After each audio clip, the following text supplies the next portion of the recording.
Mga bossing, kumusta? Good afternoon sa lahat. Ngayon nandito pa rin ako sa Prince Albert kasi wala pang tawag. Tapos nag-message din kami sa replacement. Sabi hindi pa daw pwede balik sa camp kasi may usok pa rin. Yung problema mga bossing, akala namin pag ganito na emergency na pinauwi kami may bayad. Yun pala mga bossing, wala. So talo kami mga bossing kasi pinauwi kami ng walang bayad. So ngayon nagkuhan nga ako sa placement na kung may bakanting fly in fly out sa ibang camp, mapa-assign ako doon. Kaso walang pang reply. So nakatingga tayo mga bossing ng pag hindi pa ako makaalis, halimbawa wala pa akong schedule hanggang 7, 10 araw akong nakatingga lang dito sa Prince Albert sa bahay. So malaking talo. Dapat kung hindi nangyari yung sunog, yung wildfire, sa July 21 pa sana ako uuwi kasi 4 weeks ako. So yan yung talo namin mga bossing. Nga tayo. So wala tayong magawa kasi yan yung nila patakaran. Masyado silang mautak. Pinauwi tapos hindi naman pala bayad. So malaking talo yan sa amin mga bossing kasi dito kasi pag hindi ka makatrabaho ng ilang araw, malaking talo mo na kasi marami kang babayarin.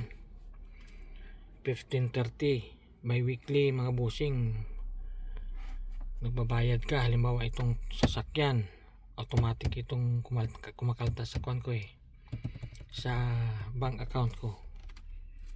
Pa naman 495.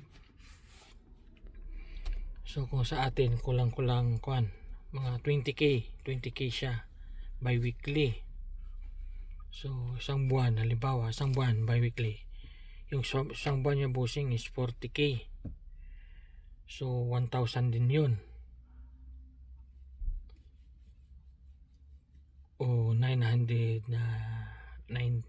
Yan. So mga bossing, dapat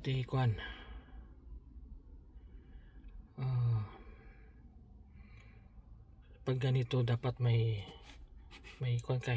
trabaho, may naka-reserve na trabaho. Sana ganun ba. Napakahirap dito mga bossing pag ganitong wala kang trabaho. Malaking problema talaga, napakalaking problema pagdating sa babayaran.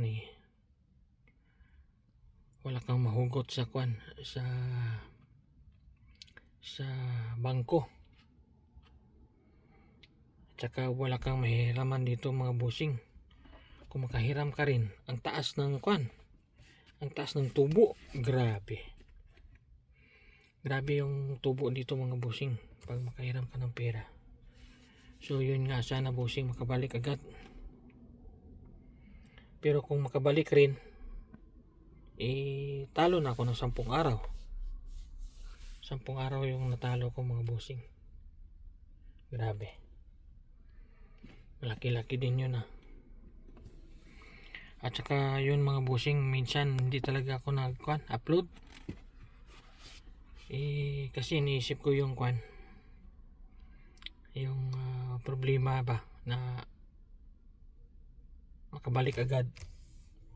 Nagtatanong sa mga kasama kung ano gagawin. So ganun din sila wala rin silang schedule pa rin. At saka sana bossing, hindi kayo magsawa sa pagsuporta sa akin. sana nandyan pa rin kayo. So yun lang mga bossing, yung content natin ngayon, kasi napakalungkot mga bossing, dito lang tayo na walang magawa, walang perang pumapasok sa atin.